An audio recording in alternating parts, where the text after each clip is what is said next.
बिस्मिल्लाहिर्रहमानिर्रहीम। अस्सलातु वस्सलामु अलैका या सय्यदी या रसूल अल्लाह व अला आलिका व अस्हाबिका या सय्यदी या रहमतल लिल आलमीन।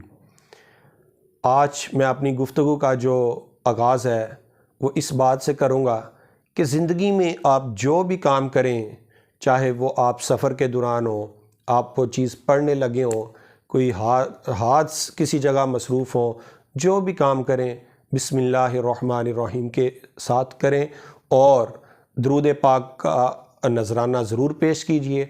अस्सलातु वस्सलामु अलैका या सय्यदी या रसूल अल्लाह व अला आलिका व अस्हाबिका या सय्यदी या रहमतल लिल आलमीन।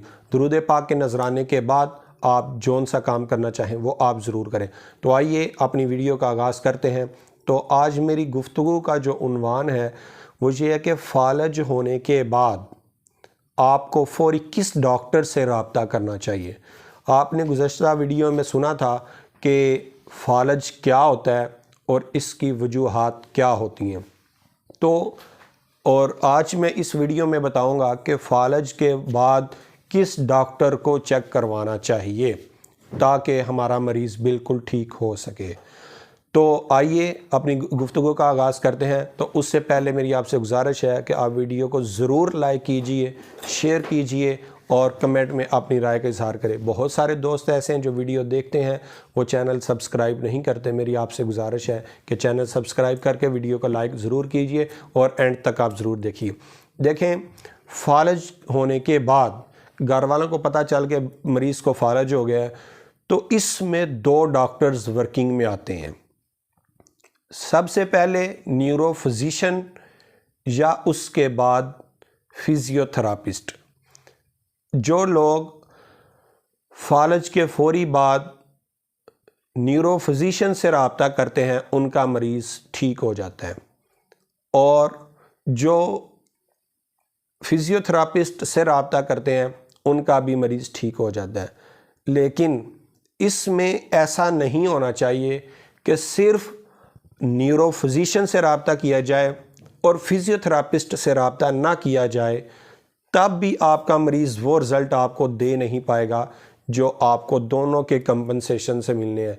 या आप फिजियोथेरापिस्ट से रब्ता करें और न्यूरोफिजिशियन से रब्ता ना करें, न्यूरोफिजिशियन से करें और फिजियोथेरापिस्ट से रब्ता ना करें। किसी भी किस्म में तसलसल में अगर रवानगी मुतासर होगी तो आपका मरीज़ ठीक नहीं होगा। तो कंसर्न यही है कि जब भी आपके मरीज़ को फ़ालज का मसला हो आप न्यूरोफिजिशियन और फिजियोथेरापिस्ट की राय ज़रूर लें।